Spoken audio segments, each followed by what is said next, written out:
This is the heartbreaking story behind a lost photo that I found in an old Victorian album bought from an auction in St Ives, Cambridgeshire. Pictured on the right is Douglas Birchall, who was born in 1891 in Bredbury, Cheshire, to William Birchall and Margaret Ballantyne.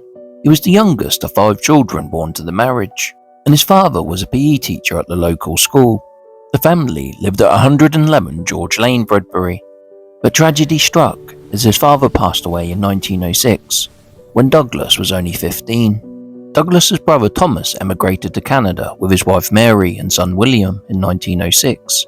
In 1907, Douglas and his mother joined them in Canada.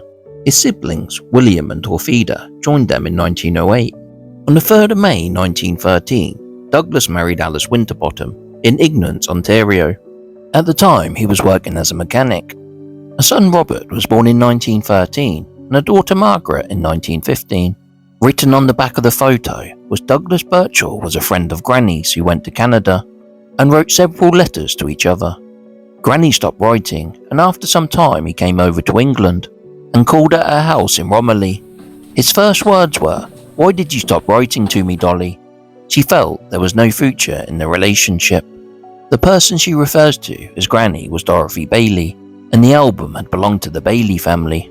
She was born in Bredbury in 1892, and it seems they were friends or maybe young lovers before he went to Canada.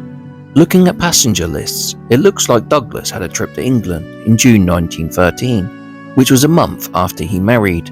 Maybe this is why Dorothy didn't see a future. Douglas enlisted in the army on the 15th of February 1916 during World War I. By September 1916, he had been promoted to Lance Corporal. In May 1918, his battalion were in the trenches in Arras.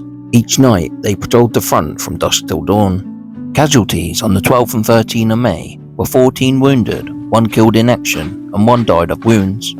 On the 12th of May, it was first reported that Private Douglas Birchall had been dangerously wounded, but then later that day, he was reported to have died at the No. 1 Casualty Clearance Station of a gunshot wound to the face. I wonder if Dorothy regretted the fact she stopped writing to Douglas. Maybe it's telling she kept the photo for all these years. Dorothy married in 1923 to Harold Perfect, and in 1924 they had a son, Stephen. She passed away in 1979, aged 86. So rest in peace, you will be remembered.